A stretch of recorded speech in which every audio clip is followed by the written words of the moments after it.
Hello छात्रों, यदि आप कर रहे हो कॉम्पिटिटिव एग्जाम की तैयारी तो टेंस की सिर्फ दो बातें हैं जरूरी।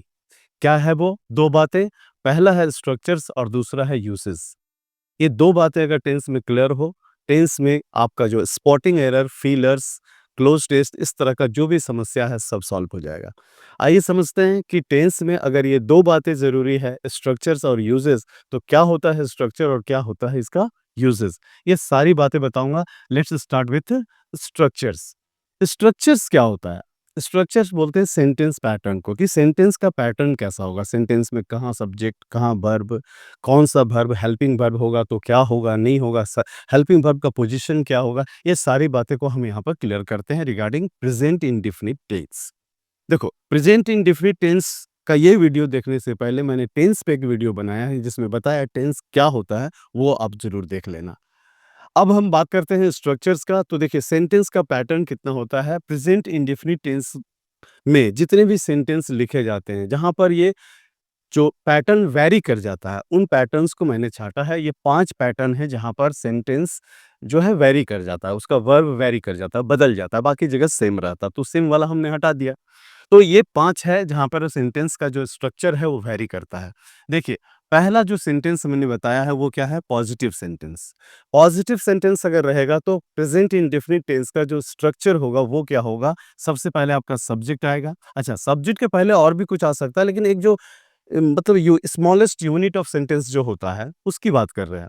तो सब्जेक्ट पहले रहेगा और सब्जेक्ट के बाद आपका वर्ब वन और वर्ब वन वन में एस एस ये हो सकता है, या तो वर्ब रहेगा या वर्ब के बाद एस एस, वर्ब के साथ एस लगा रहेगा। और दूसरा ऑब्जेक्ट, ऑब्जेक्ट हो भी सकता है और नहीं भी हो सकता। अब यहाँ पे कंफ्यूजन समझने वाली बात है, कंफ्यूजन तो है कि V1 होगा या V1 में एस एस लगेगा। इसको हम बाद में बताते हैं, लेकिन पहले आप समझ लो ऐसे ही दोनों में से कुछ होगा। अगर सेंटेंस आपका नेगेटिव होता है, नेगेटिव नेगेटिव अगर सेंटेंस होता है तो हम जान रहे हैं क्या लगेगा? नॉट लगेगा। लेकिन नॉट सिर्फ नहीं लगाना है, नॉट के साथ आपको डू नॉट या डज नॉट, माने नॉट के साथ डू या डज भी लगाना है। तो डू डज का देखिए फॉर्मूला क्या है? सब्जेक्ट पहले आप लगा दिया, डू नॉट या डज नॉट, ये दोनों में से कोई एक होगा। कौन होगा वो बाद में बताएंगे, ठीक है? तो अच्छा, डू नॉट के जगह आप डोंट भी लिख सकते हो शॉर्ट में, और डज नॉट के जगह डजंट लिख सकते हो। उसके बाद वर्ब का ओरिजिनल फॉर्म, बेस फॉर्म जो होता है वो होगा, और उसके बाद ऑब्जेक्ट। इसके बाद समझते हैं yes no question. Yes no question जो है उसमें क्या होता है? यस नो क्वेश्चन जिसको हम लोग हिंदी में क्या से स्टार्ट करते हैं, क्या वो क्रिकेट खेलता है, इस तरह से। तो क्या से स्टार्ट होने वाला जो सेंटेंस होता है जिसका आंसर हम लोग यस या नो में दे सकते हैं, उसको क्या बोलते हैं? WH question. ऐसा क्वेश्चन होगा तो उसका सेंटेंस पैटर्न कैसा होगा? उसमें सबसे पहले डू डज लग जाएगा, ठीक है ना? सब्जेक्ट के हिसाब से डू या डज लग जाएगा। उसके बाद आप यहाँ नॉट लगा सकते हो। एक चीज देखो, अगर नॉट रहेगा तो लगाएंगे, इसलिए इसको मैंने ब्रैकेट में लिखा। यस नो क्वेश्चन पॉजिटिव भी हो सकता है ना? क्या वह क्रिकेट खेलता है, ये पॉजिटिव है, ठीक है? तो यहाँ पर नॉट नहीं लगेगा। अगर वो यस नो क्वेश्चन नेगेटिव है तो नॉट लगेगा, ठीक है? क्या वह क्रिकेट नहीं खेलता, ये भी क्वेश्चन हो सकता है, तो नॉट लगाएंगे। उसके बाद बेस फॉर्म लगा देंगे वर्ब का, उसके बाद ऑब्जेक्ट अगर रहा तो रहेगा, नहीं तो क्वेश्चन मार्क। अब देखिए, यहाँ पर एक समझने वाली बात है, WH क्वेश्चन। WH क्वेश्चन का देखिए 2 टाइप है, टाइप 1, टाइप 2। ये टाइप 1, टाइप 2 क्या है? इसको समझिए, बहुत ही गंभीर चीज़ है। यहाँ पर बहुत सारे क्वेश्चंस आते हैं एरर फाइंड करने में, जहाँ पर लोग गलती करते हैं। देखिए, WH क्वेश्चन में WH वर्ड पहले आ जाएगा। ये WH वर्ड पहले आ जाएगा, उसके बाद डू, डज और सब्जेक्ट। उसके बाद नॉट अगर रहा तो लगेगा, नहीं तो नहीं, उसका V0। ये जो कंस्ट्रक्शन है, ये जो स्ट्रक्चर है, कब यूज़ होता है इसको समझना है। तभी यूज़ होता है जब सब्जेक्ट WH वर्ड से अलग होता है। अगर सब्जेक्ट WH वर्ड से अलग है तो आपका ये पैटर्न फॉलो होगा, ठीक है ना? और कभी-कभी क्या होता है जो टाइप 2 में है कि WH वर्ड और सब्जेक्ट सेम होता है। बोलिएगा ये कैसे? अभी एग्जांपल से बताते हैं इसको। WH वर्ड और सब्जेक्ट सेम होगा तो आपका पैटर्न क्या हो जाएगा? इसके बाद अगर वो क्वेश्चन पॉजिटिव होगा तो पॉजिटिव वाला फॉर्मूला लिख दीजिएगा जो यहाँ दिया हुआ है, और अगर नेगेटिव होगा तो नेगेटिव वाला फॉर्मूला लिख दीजिएगा जो यहाँ दिया है, सेम। अब इस चीज को हम लोग एक एग्जांपल से समझते हैं, लेकिन इसके पहले हम आपको एक चीज बताना चाहते हैं। जो हमारा कंफ्यूजन था डू नॉट, डज नॉट का, इसके लिए देखिए बहुत सारा फॉर्मूला बनाया हुआ है, ठीक है? लेकिन इसमें से जो सबसे आसान है, इजी है, जो आप कॉम्प्रिहेंड कर सको, जिसको आप समझ सको, वो हम आपको बताते हैं। देखिए, कोई ज्यादा लफड़ा नहीं करना है, सीधी सी बात बता रहा हूं। सब्जेक्ट का नंबर पर्सन इस पे डिपेंड करता है कि डू होगा या डज होगा। नंबर और पर्सन पे डिपेंड करता है। अब नंबर पर्सन के चक्कर में फंसना नहीं है, ठीक है। सिंपल याद रखना है, वो क्या है कि सब्जेक्ट अगर आई हो, यू हो और कोई प्लूरल हो, ये सब्जेक्ट अगर होगा तो भैया आंख बंद करके आप एक चीज लगा दीजिए, क्या है वो, भी1। मतलब इसमें एस यस नहीं लगेगा, ठीक है। और सब्जेक्ट इसके अलावे क्या हो, बाकी सिंगुलर, इसके अलावे जितने भी सिंगुलर सब्जेक्ट होंगे उसमें आप क्या लगा देना, वर्ब वन में एस या ईएस। अब बोलोगे सर ये तो ठीक है, इसको याद करना भी आसान है, आई यू प्लूरल में भी1, ठीक है, बाकी सिंगुलर में V1 एस। लेकिन आपको लग रहा होगा कि ये आसान है, लेकिन इसको प्रैक्टिस करके इसको दिमाग में बैठाना होगा, ठीक है ना। खैर उसके लिए प्रैक्टिस सेट है मेरे पास, वो हम आपको बताएंगे इस वीडियो के लास्ट में कि प्रैक्टिस आप यहाँ पर कैसे कर सकते हैं, ठीक है। अब एक चीज समझने वाली बात है, ये सबसे बड़ी बात जो है यहाँ पर क्या समझना है कि V1 एस सिंगुलर में लगाएंगे आई यू और प्लूरल में भी वन लगाएंगे, एस यस उसमें नहीं लगेगा। लेकिन एक चीज और भी फंस रहा है, ये डू नॉट और डज नॉट। देखो डू नॉट और डज नॉट कोई अलग अलग वर्ड नहीं है, डू डज कोई अलग वर्ड नहीं है, डू में ही यस लग गया तो डज हो गया, तो यही फॉर्मूला काम करेगा। आई यू और प्लूरल रहेगा तो डू लगेगा, और कोई और सिंगुलर रहेगा तो क्या लग जाएगा, डज लग जाएगा। सेम चीज है, तो ये कोई कठिन चीज नहीं है, आसानी से हो गया। आओ इसको एक एक एग्जाम्पल से समझते हैं, और ये एग्जाम्पल बहुत आसान है जो आपके सामने है। देखिए हर सेंटेंस का एक एग्जाम्पल हमने यहाँ पर रखा है। देखो एक पॉजिटिव सेंटेंस लेते हैं, पॉजिटिव सेंटेंस क्या है, राम क्रिकेट खेलता है, एक पॉजिटिव सेंटेंस है। अब देखिए राम क्रिकेट खेलता है, इसके लिए पैटर्न क्या होता है, सब्जेक्ट होता है, भी1 होता है, एस यस लगता है। मैंने यहाँ पर क्या किया है, राम प्लेज, मैंने देखिए प्ले में एस लगाया, क्यों लगाया इसको समझिए। क्योंकि राम क्या है, बाकी सिंगुलर में, सिंगुलर सब्जेक्ट है। बाकी सिंगुलर इसलिए लिख रहा है कि आई भी तो सिंगुलर हो सकता है, यू भी सिंगुलर हो सकता है, ठीक है। आई तो सिंगुलर होता ही है और यू सिंगुलर हो सकता है, तो ऐसे कंडीशन में क्या है, यहाँ बाकी सिंगुलर लिख रहे हैं। तो आई यू को छोड़ करके बाकी सिंगुलर जो होगा उसमें एस यस लगता है, तो भैया ये आई तो नहीं है, यू भी नहीं है, बाकी सिंगुलर है, तो बाकी सिंगुलर है इसीलिए इसके वर्ब के साथ क्या लगा, यस लगा, एस लगा। अब देखिए क्या है, नेगेटिव सेंटेंस से लेते हैं, राम क्रिकेट नहीं खेलता है, तो ना राम क्रिकेट नहीं खेलता क्या हो गया, नेगेटिव सेंटेंस। इसका पैटर्न क्या है, ये सब्जेक्ट लगेगा, डू नॉट या डज नॉट लगेगा, राम सब्जेक्ट है तो डज नॉट लगेगा। देखिए क्या हुआ, Ram does not play cricket. अच्छा यहाँ पर समझने वाली बात है कि अगर यहाँ डज लग गया तो इसके वर्ब में एस यस नहीं लगेगा, इसको ध्यान जरूर रखना, इस पे एरर आता है। क्या राम क्रिकेट खेलता है, ये क्या हो गया, यस नो क्वेश्चन। अगर ये यस नो क्वेश्चन है, देखिए क्या इसमें डू डज आगे लगेगा, जैसा आप यहाँ देख रहे हो, डू डज पहले लगेगा, डू डज मैंने पहले लगाया, राम है तो इसके लिए डज लगाया, डज राम प्ले क्रिकेट। अच्छा ये नेगेटिव भी हो सकता है, क्या राम क्रिकेट नहीं खेलता, तो क्या हो जाता है, does Ram not play cricket. अच्छा डज राम नॉट, इसको आप दूसरे ढंग से भी बोल सकते हो, डज को नॉट के साथ मिला सकते हो, तो क्या हो, डजंट राम प्ले क्रिकेट, ऐसे भी आप लिख सकते हो। अगला बढ़ते हैं, राम क्या खेलता है, ये क्या हो गया, डब्ल्यू एच क्वेश्चन। कैसे ये डब्ल्यू एच क्वेश्चन कैसे हो गया भैया, इसका जवाब आप यस नो में नहीं दे सकते। अगर बोलते हैं क्या राम क्रिकेट खेलता है, हाँ खेलता है, तो वो यस नो में जवाब दे सकते हैं, लेकिन राम क्या खेलता है इसका जवाब यस नो में नहीं दे सकते, इसलिए क्या हो गया, डब्ल्यू एच क्वेश्चन। इस क्या के लिए यहाँ वाट लगेगा, लेकिन इस क्या के लिए कोई वाट नहीं लगेगा, इसको समझिएगा। लगा दीजिएगा तो आपका वाट लग जाएगा, तो नहीं लगाना है, ठीक है ना। तो राम क्या खेलता है, इसको समझने के लिए क्या करना है, अब ये देखिएगा डब्ल्यू एच क्वेश्चन, तो ये डब्ल्यू एच क्वेश्चन है तो आपको दो चीज समझना पड़ेगा कि डब्ल्यू एच क्वेश्चन अगर है तो ये टाइप 1 है या टाइप 2 है। क्या राम क्रिकेट खेलता है, खेलता कौन है, सब्जेक्ट कौन है, राम, और क्या अलग है, राम सब्जेक्ट मेरा स्पष्ट अलग दिख रहा है और क्या अलग है, तो यहाँ पर टाइप 1 लगेगा, डब्ल्यू एच वर्ड लगेगा, उसका डू डज लगेगा। तो देखिए क्या लगाया मैंने, व्हाट डज राम प्ले, समझ गया। अब दूसरा जो अगला जो क्वेश्चन है, देखिए क्या है, कौन क्रिकेट खेलता है। अब कौन क्रिकेट खेलता है, इसका सब्जेक्ट कौन भी है, सब्जेक्ट भी कौन ही है, और डब्ल्यू एच वर्ड भी कौन है। यहाँ पर क्या हो जा रहा है, सब्जेक्ट और डब्ल्यू एच वर्ड दोनों सेम हो जा रहा है, इसलिए देखिए जैसा सेंटेंस होगा वैसा बन जाएगा। क्रिकेट खेलता है का इंग्लिश क्या होगा, ये पॉजिटिव है तो पॉजिटिव वाला पैटर्न, प्लेज क्रिकेट यहाँ बैठ गया, हु प्लेज क्रिकेट। अगर नेगेटिव रहता, कौन क्रिकेट नहीं खेलता, तो कहता who does not play cricket. आशा करते हैं कि आपको ये स्ट्रक्चर समझ में आ गया, बिल्कुल आसान है। अब इस टेंस का जो शायद ही आपको किसी ने पढ़ाया होगा या फिर आप कहीं पढ़े होंगे या कोई वीडियो में बताया गया होगा, वैसा वैसा यूज, नायाब यूज हम इसका खोज के लाए हैं, जिसके मार्फत आप कोई भी स्पॉटिंग एरर रिगार्डिंग टेंस आप गलत नहीं करेंगे, 100% वो स्पॉट कर लेंगे एरर क्या है। तो वो यूजेस अब हम बताते हैं। तो प्रेजेंट इंडेफिनिट टेंस कहाँ कहाँ यूज होता है, इसका यूज बताते हैं, इसके यूजेस क्या क्या हैं। तो सबसे पहले तो हम वो बताएँगे जो आप ऑलरेडी जानते हैं, क्योंकि उसको थोड़ा-सा रिवाइज़ करना बहुत ज़रूरी है। उसके बाद फर्दर आगे बहुत कुछ बताएँगे, इसको पहले समझते हैं। आप लोग जानते हैं कि हिंदी सेंटेंसेस के अंत में अगर ता है, ती है, क्यों है, या है, व्हाटएवर जो कुछ भी है, ये ता है, ती है, सुने होंगे आप। आदि लगा हो तो वहाँ पर क्या होता है? प्रेज़ेंट इंडेफ़िनिट टेंस होता है और यहीं पर हम अपने माइंड को ब्लॉक कर देते हैं। यही तो ख़त्म है टेंस, इससे आगे क्या हो सकता है? लेकिन कहानी इसके आगे ही है। इसमें कोई कहानी नहीं है, अभी समझाते हैं। देखिए, हम इसको बहुत अच्छा से समझ लेते हैं, समझ में भी आता है, मास्टर जी भी खुश, स्टूडेंट जी भी खुश, सब लोग खुश हम खुश। देखिए क्या है? खेलता हूँ। ता है, हूँ है भैया, ता है, हूँ एक ही है। जाते हैं या जाते हो। तो इस सब से क्या पता चल रहा है कि अच्छा है। फिर आते हैं, खाता है, ता है, ती है, तू है, सब तो मिल रहा है। तो अच्छा है, जहाँ भी ता है, ती है, ते हैं रहेगा, वहाँ प्रेज़ेंट इंडेफ़िनिट टेंस यूज़ करो बस खल्लास और क्या है, कुछ नहीं। तो आइए करते हैं, कोशिश करते हैं। मैं क्रिकेट खेलता हूँ, भैया प्रेज़ेंट इंडेफ़िनिट टेंस में है, तो इसको हम लोग इंग्लिश बना लेते हैं। इंग्लिश क्या बनाते हैं इसका?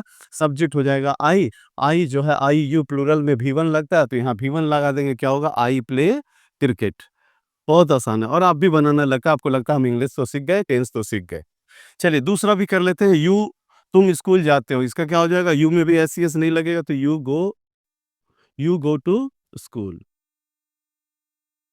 वे लोग यहाँ आते हैं, क्या हो जाएगा? दे प्लूरल है, इसमें भी नहीं लगेगा, दे कम हियर। और चौथा क्या है? राम सेब खाता है। थोड़ा चेंज कर दिए, टेस्ट अलग हो गया, आम खा-खा के परेशान हो गया। तो क्या हो जाएगा? Ram eats an apple. यही है ना? तो इतना समझने के बाद हम लोग क्या समझते हैं कि हमको टेंस आ गया। लेकिन मैं आपको बताता हूँ ये सब बच्चों के लिए है और कॉम्पिटिटिव एग्ज़ाम कोई बच्चों का खेल नहीं है। हर किसी से नहीं होगा। तो इसलिए इसको सबसे पहले तो क्या करिए कि इसको छोड़िए। इसको जब तक आप नहीं छोड़ पाएँगे तब तक आप प्रेज़ेंट इंडेफ़िनिट टेंस को कभी अच्छे से समझ नहीं पाएँगे। प्रेज़ेंट इंडेफ़िनिट टेंस का जो मेन यूज़ होता है, उसको समझिए कि मेनली इसको कब यूज़ किया जाता है, कैसे यूज़ किया जाता है, वो समझना है। सबसे पहले इसको अपने माइंड से डिलीट करना होगा, ये खत्म करना होगा, ये मिटा दीजिए। अब समझते हैं मेन यूज़ क्या होता है। प्रेज़ेंट इंडेफ़िनिट टेंस का मेन यूज़ इसका नाम में ही पड़ा हुआ है। देखिए 2 चीज़ होना चाहिए, काम प्रेज़ेंट में हो ये पहले ज़रूरी है कि कोई भी काम अगर प्रेज़ेंट में हो तो उसके लिए प्रेज़ेंट इंडेफ़िनिट टेंस यूज़ हो सकता है, पहला। दूसरा, वो काम कैसा हो, काम का नेचर कैसा होगा, काम कितना हो, इंडेफ़िनिट हो। काम इंडेफ़िनिट होने का मतलब प्रेज़ेंट में वो काम इंडेफ़िनिट है। इंडेफ़िनिट का मतलब क्या होता है? काम कंप्लीट हुआ या नहीं हुआ ये डेफ़िनिट नहीं होना चाहिए। ये निश्चित नहीं होना चाहिए कि काम पूरा हुआ कि नहीं हुआ। जैसे यहाँ भी देखिए वो चीज़ है, मैं क्रिकेट खेलता हूँ, मेरा क्रिकेट खेलने का काम पूरा हुआ कि नहीं हुआ? आप नहीं कह सकते हैं। ठीक है? तुम स्कूल जाते हो, जी स्कूल जाते हो तो स्कूल जाने का काम पूरा हुआ कि नहीं हुआ आप नहीं कह सकते हैं। तो ऐसे सेंटेंसेस के आगे क्या लगता है? आपका प्रेज़ेंट इंडेफ़िनिट टेंस लगता है। तो इसमें क्या याद रखने का जो भी काम प्रेज़ेंट में हो और वो काम इंडेफ़िनिट हो मतलब काम हुआ या नहीं हुआ है, ये निश्चित ना हो तो वहाँ प्रेज़ेंट इंडेफ़िनिट टेंस लगाएँगे। ये थोड़ा टफ लग सकता है लेकिन इस टफनेस को हमको सॉफ्ट करना है, आसान करना है और इसके लिए हम इसके यूज़ेज़ को एक-एक करके आपको बताएँगे। तो एक चीज़ ध्यान रखना कि ये जो यूज़ नंबर 1 बोले हैं, ये खत्म हो गया। अब आपको नए सिरे से इसका यूज़ सिखाते हैं और ये जो यूज़ेज़ सिखाएँगे इसको दिमाग में रखना है। इससे आपका हर एक कॉम्पिटिटिव एग्ज़ाम क्लियर होगा और सबसे बड़ी बात समझने वाला ये भी है ना कि ये आप क्या कर रहे हो ट्रांसलेटर कर रहे हो, ट्रांसलेशन कर रहे हो। ट्रांसलेशन से भैया इंग्लिश सीखा जा सकता है, इंग्लिश समझा जा सकता है। इससे कुछ होने वाला नहीं है और एक बात और समझ सकते हो कि आपका जो एसएससी का क्वेश्चन होता है ना, वो इंग्लिश में आता है। वहाँ पे स्ट्रक्चर को चेक करने आता है, वहाँ पर यूजेस को चेक करने आता है, ये ट्रांसलेशन को चेक करने नहीं आता। इसलिए इसको छोड़ दो और जो आगे हम इसके यूजेस बता रहे हैं, उस यूजेस पे ध्यान दो। एकदम आसान से आप अपना स्पॉटिंग एरर, फिलर्स वगैरह सब कुछ कर पाओगे। तो मैंने जो इसका मेन यूज़ बताया प्रेज़ेंट इंडेफ़िनिट टेंस का, उसको पकड़ के रखना है और उस मेन रूल को, बेस रूल को समझने के लिए इस एग्ज़ाम्पल को फ़ॉलो करना है। बेस रूल क्या है इसका कि काम प्रेजेंट में हो और काम इंडेफिनिटली हो मतलब अनिश्चित रूप से हो जिसमें ये पता ना चले काम कंप्लीट हुआ है या नहीं हुआ है। आइए अब इसको इन सारी चीजों को अच्छा कुछ कुछ रूल जो होता है ना कुछ-कुछ बातें जो होता है रूल को अवॉइड कर देता है, रूल को फॉलो नहीं करता है, ठीक है? लेकिन एक्सेप्शन तो हर रूल का होता है ना भाई, क्योंकि exception doesn't prove a rule. तो कुछ ऐसा भी आएगा जिसको आपको यूजेज़ में लेकर के आना होगा। देखिए, क्योंकि हम यहाँ रूल नहीं यूजेज़ बता रहे हैं और उसी पे इस पे क्वेश्चन्स आते हैं। देखिए, सबसे पहला हम यहाँ क्या बता रहे हैं 1 नंबर में, वो क्या है प्रेज़ेंट टाइम। प्रेज़ेंट टाइम में कोई परमानेंट एक्शन मतलब जो परमानेंटली हो रहा है। ठीक है? शुरू हुआ है कब नहीं पता, अभी भी है और आगे कब तक रहेगा नहीं पता। ऐसा कोई एक्शन जो परमानेंटली हो रहा है, उसके लिए हम लोग क्या करते हैं, प्रेज़ेंट इंडेफ़िनिट टेंस यूज़ करते हैं। फॉर एग्ज़ाम्पल हम लोग आसनसोल में रहते हैं। ये हम लोग आसनसोल में रहते हैं क्या है? परमानेंट है। परमानेंटली भैया हम आसनसोल में रह रहे हैं, कई दिनों से, कई सालों से रह रहे हैं और आगे भी रहेंगे, कहीं जाने-आने का प्लान नहीं है। ठीक? घूमना अलग बात है।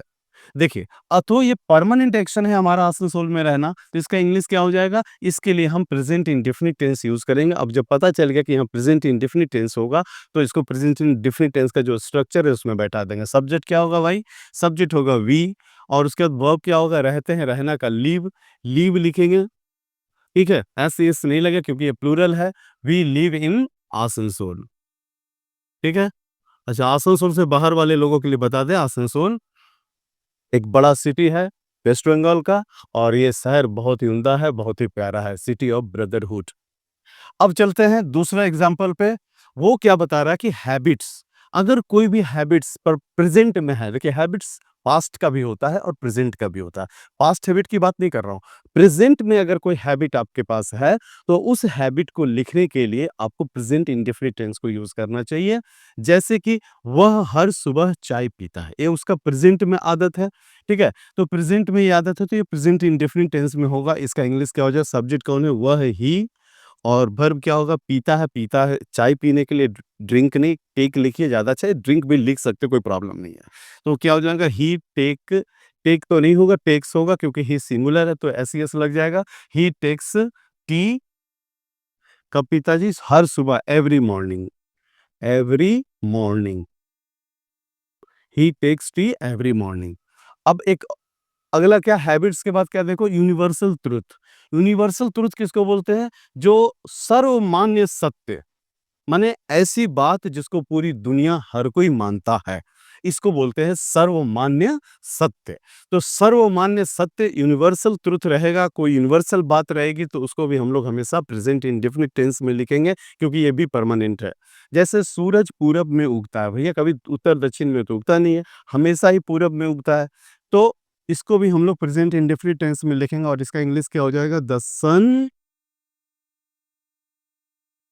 राइजेज, सन सिंगुलर है इसलिए राइजेस हो जाएगा इन द ईस्ट। अब लास्ट बट नॉट लीस्ट, ये बहुत खतरनाक है और इसमें आप गलती कर सकते हो, ये क्वेश्चन में पूछा जाता है क्योंकि यहां देख करके क्या लग रहा है? भारत ने पाकिस्तान को 10 विकेट से हराया। अब यहां से समझिए हराया, ये तो लग रहा है सर पास्ट का एक्शन है, इसमें पास्ट इंडेफिनिट टेंस यूज होना चाहिए, बिल्कुल होना चाहिए। India defeated Pakistan by 10 wickets, ये होना ही चाहिए। लेकिन जब ये न्यूज़ का हेडलाइंस होगा, न्यूज़पेपर का जब ये हेडलाइन होगा, अगर इसको न्यूज़पेपर का हेडलाइन बनाने के लिए लिखना है, तो उस कंडीशन में ये कभी भी पास्ट इंडेफिनिट में नहीं होगा मेरे भाई। इसको आपको किस में लिखना होगा? प्रेज़ेंट इंडेफिनिट टेंस में और इसका इंग्लिश क्या हो जाएगा? India defeats Pakistan by 10 wickets. समझे? इस सब चीज़ों को जो ये रूल्स मैंने बताया, ये 1 नंबर में क्या-क्या है जी? प्रेज़ेंट में प्रेज़ेंट एक्शन हो, हैबिट्स हो, यूनिवर्सल ट्रुथ हो, न्यूज़पेपर का हेडलाइन हो, इन सब बातों के लिए हमेशा प्रेज़ेंट इंडेफिनिट टेंस यूज़ करते। तो अब देखते हैं यूज़ नंबर 2। 2 नंबर में देखिए क्या यूज़ है। देखिए, ये क्या है ना, आपने बहुत ऐसा हो सकता है कि आपने नहीं पढ़ा, कोई दिक्कत नहीं है। आज पढ़ रहे हो, आज सीख रहे हो क्योंकि एसएससी जैसे कॉम्पिटिटिव एग्ज़ाम की तैयारी के लिए कुछ अलग पढ़ना पड़ता है। यहाँ समझिए प्रेज़ेंट इंडेफिनिट टेंस का यूज़ और कहाँ हो सकता है। दूसरा यूज़ बता रहे हैं, दूसरे यूज़ में क्या है? Exclamatory sentence. कई बार हम लोग एक्सक्लेम करके, भावना में आकर के इमोशन शेयर करते हैं। उस वो इमोशन शेयरिंग अगर आपका हियर और देयर ये 2 वर्ड के साथ हो रहा है, जैसे होता है ना बैठे हैं, बस का इंतज़ार कर रहे हैं, क बस का इंतज़ार कर रहे हैं, अचानक हमने देखा कि बस आ रही है तो बोले तो क्या बोले, "ये लो बस आ रही है।" तो ये लो बस आ रही है एक्सक्लेमेटरी सेंटेंस है, ये लो बस आ रही है। अब यहाँ पर आप अपना दिमाग लगाइएगा कि बस आ रही है इसको इंग्लिश में बोलना है तो क्या लिखिएगा, द बस इज़ कमिंग और ये हो जाएगा रॉन्ग, गलत, ये होगा इनकरेक्ट। ऐसा नहीं होता है। जब भी एक्सक्लेमेटरी सेंटेंस में हेयर से स्टार्ट हो, देयर से स्टार्ट हो, तो उसमें जो सेंटेंस होता है वो प्रेजेंट इंडेफिनिट टेंस होता है और यहाँ थोड़ा कंस्ट्रक्शन भी चेंज होता है, स्ट्रक्चर भी चेंज होता है। इसको गौर कीजिएगा, क्या होगा इसका इंग्लिश? ये लो बस आ रही है, हेयर, इसको हेयर से स्टार्ट करेंगे। Here comes, COMES, comes the bus. अब यहाँ पर देख लीजिए बहुत सा कंस्ट्रक्शन चेंज हो गया। क्या-क्या चेंज हो गया? Here comes the bus. यहाँ पर देखिए कम्स जो है वर्ब है और ये सब्जेक्ट के पहले आ गया, ऐसा होता है। इसको बोलते हैं इन्वर्जन। ये इन्वर्जन होता है, एडवर्ब जब आगे आ जाता है तो वर्ब भी आगे आ जाता है। इसको इन्वर्जन बोला जाता है जो एडवर्ब के सेक्शन में कंप्लीट और डिटेल में सिखाएँगे। आज ये दूसरा, दूसरा सेंटेंस क्या है एक्सक्लेमेटरी का जो देयर से स्टार्ट हो, वहाँ वह जा रही है। अब देखिए क्या हुआ कि किसी को रोकने की कोशिश की जा रही थी, बहुत कोशिश की जा रही है, भैया रुक जाओ गलती हो गया माफ़ कर दो, तो मत जाओ, है ना? हम लोग के साथ काम करो, ठीक है? फिर ऐसा-ऐसा बात है वो उठ खड़ी हुई चली गई। तो उसको जाते हुए देख कर के हम एक्सक्लेम करके बोल वो लो जा रही है, ठीक है? वहाँ वो जा रही है, इस तरह की बातें कर सकते हैं, उसको भी हम लोग क्या होता है प्रेज़ेंट इंडेफ़िनिट टेंस में लिखते हैं। वहाँ वह जा रही है, इसका इंग्लिश अगर आप he is going she is going लिखोगे तो गलत हो जाएगा, शी इज़ गोइंग नहीं, इसका इंग्लिश आपको प्रेज़ेंट इंडेफ़िनिट टेंस में बनाना होगा, इसका क्या होगा there there she goes, there she goes ये तरीका हुआ। अब इसके साथ हम यूज़र नंबर 3 बताते हैं, यूज़र नंबर 3 भी बहुत आसान है। यदि फ्यूचर में समझिएगा, यहाँ भी गड़बड़ करते हैं लोग। यदि फ्यूचर में कोई काम के होने का बोध है, बोलिएगा सर फ्यूचर में कोई काम के होने का बोध होगा, तो प्रेज़ेंट इंडेफ़िनिट टेंस लगेगा नहीं, लगेगा। 100% लगेगा। फ्यूचर में कोई काम के होने का बोध हो और वो काम फिक्स्ड टाइम टेबल से हो, उसका टाइम टेबल बना हुआ और अपने टाइम टेबल से वो काम होता है। उसका शेड्यूल बना हुआ, उसी शेड्यूल से वो काम होता है। अगर उसका प्रोग्राम बना हुआ और उस प्रोग्राम के अनुसार उसका काम होता है, तो वहाँ प्रेज़ेंट इंडेफ़िनिट टेंस लगेगा। जैसे 12 तारीख को स्कूल खुलेगा, ये शेड्यूल किया गया है। तो कल प्रधानमंत्री आएँगे, प्रोग्राम किया गया है। ये सारी चीज़ें हाँ, हिस्ट्री क्लास 6 बजे होता है, तो ये क्या है? टाइम टेबल है। इन सब चीज़ों के लिए हम लोग प्रेज़ेंट इंडेफ़िनिट टेंस यूज़ करते हैं। जैसे कि यहाँ भी एक एग्ज़ाम्पल हमने लिया है, कल यहाँ प्रधानमंत्री आएँगे। देखने में तो लग रहा है कि फ्यूचर टेंस है, लेकिन ना बाबा ना, फ्यूचर टेंस में इसको नहीं लेके जाना। ये क्या है? प्रेज़ेंट इंडेफ़िनिट टेंस है और इसका इंग्लिश क्या बनेगा? The prime minister the prime minister comes here आएँगे ना? हाँ, कम्स हियर टुमारो ये होगा। और एक है क्या देखिए पंजाब मेल 10 बजे आएगी। पंजाब मेल 10 बजे आएगी इसका तो टाइम टेबल बना हुआ है, शेड्यूल बना हुआ है, तो ये भी आपका फ्यूचर में नहीं जाएगा, इसका क्या होगा? The Punjab mail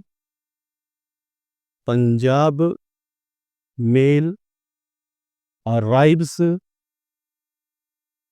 arrives at 10 ये आप बोल सकते हैं। पंजाब मेल 10 बजे आएगी, the Punjab mail arrives at 10 तो ये सारी चीज़ों को लॉक करके रखना है, याद करके रखना है। हो सके तो कॉपी में इन सारी चीज़ों को नोट कर लो, स्क्रीनशॉट ले लो, एनी हाउ इसको दिमाग में भर लो।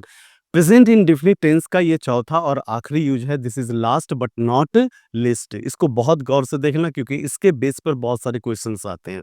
देखिए क्या लिखा है 4th यूज़ में कि जब फ्यूचर में 2 काम हो, पहला ये दिमाग में बैठाओ कि फ्यूचर में 2 काम होने का बात हो एक के बाद, ठीक है? और दोनों काम आपस में किस तरह से रिलेटेड हो, इस तरह से रिलेटेड हो कि एक काम दूसरे काम का समय या शर्त बताए।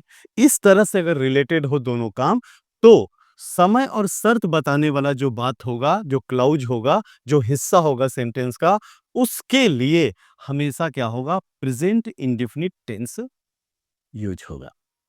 आइए समझते हैं कैसे? देखो एक एग्ज़ाम्पल लेते हैं, यदि वह आएगा तो मैं उससे एक प्रश्न पूछूँगा। तो यहाँ देखिए क्या फ्यूचर में 2 काम के होने का बोध है कि एक वो आएगा और दूसरा हम उससे एक प्रश्न पूछेंगे। दोनों फ्यूचर में होगा, लेकिन प्रश्न कब पूछेंगे? क्या शर्त पे पूछेंगे? यदि वो आएगा, आएगा ही नहीं तो पूछेंगे कैसे? तो उसका आना एक कंडीशन है, एक शर्त है। इसको क्या किस में लिखेंगे? प्रेज़ेंट इंडेफ़िनिट टेंस में। तो क्या होगा इसका English? He comes if he comes मैं उससे एक प्रश्न पूछूंगा आई शैल आस्क हिम अ क्वेश्चन। समझे? इसको दिमाग में बैठाना है, लॉक करके रखना है, नोट करके रखना है। और आखिरी देखिए दूसरा एग्जांपल क्या है, जो ही मैं कोलकाता पहुंचूंगा मैं तुम्हें फोन करूंगा। लग तो रहा है दोनों के लिए फ्यूचर होगा लेकिन नहीं होगा। जो समय बता रहा मेरे मैं फोन कब करूंगा, जब मैं पहुंचूंगा। तो ये फोन करने का टाइम बता रहा, और टाइम बताने वाला जो क्लॉज होता है उसके लिए प्रेजेंट इंडेफिनिट टेंस यूज होता है। तो यहाँ पर क्या हो जाएगा, ज्यों ही का आप एज सुन एज लिख सकते हो, as as soon as I reach REACH reach Kolkata, as soon as I reach Kolkata. देखिए प्रेजेंट इंडेफिनिट टेंस हो गया। आई मैं तुम्हें फोन करूंगा, आई सेल कॉल यू। ठीक है, I shall call you over phone, ये भी आप लिख सकते हैं। आई सेल फोन यू, ये भी लिख सकते हैं, चलेगा। तो इस तरह से आपने देखा प्रेजेंट इंडेफिनिट टेंस का सारा यूज, और एसएससी जैसे एग्जाम्स के लिए इतना काफी है तो इसके आगे भी बहुत कुछ है, लेकिन आपके कॉम्पिटिटिव एग्जाम्स के लिए इतना काफी है। इसको ग्रैब कर लो, इसको खा लो, पचा लो, दैट्स इनफ। और एक बात, जैसा कि हम शुरू में आपसे वादा किए थे कि आखिर में आपको कोई सरप्राइज देंगे, तो सरप्राइज ये है कि इसके डिस्क्रिप्शन में, इस वीडियो के डिस्क्रिप्शन में एक टेलीग्राम का लिंक है। टेलीग्राम चैनल को ज्वाइन कर लो, उसका मीडिया में जाकर के प्रेजेंट इंडेफिनिट टेंस का सेट खोज लेना, वो मिल जाएगा। और वहाँ पर 2-2 सेट है। एक सेट में आपका स्ट्रक्चर का प्रैक्टिस हो जाएगा कि किस सब्जेक्ट के साथ कैसा वर्ब लगता है, और दूसरा सेट में आपका क्या होगा, स्पॉट द एरर के लिए और फिलर्स के लिए ये टेस्ट हो जाएगा। तो ये प्रैक्टिस ज़रूर करना। इस प्रैक्टिस के बाद हमको बताना कमेंट करके कि कैसा लगा present indefinite tense. Thank you.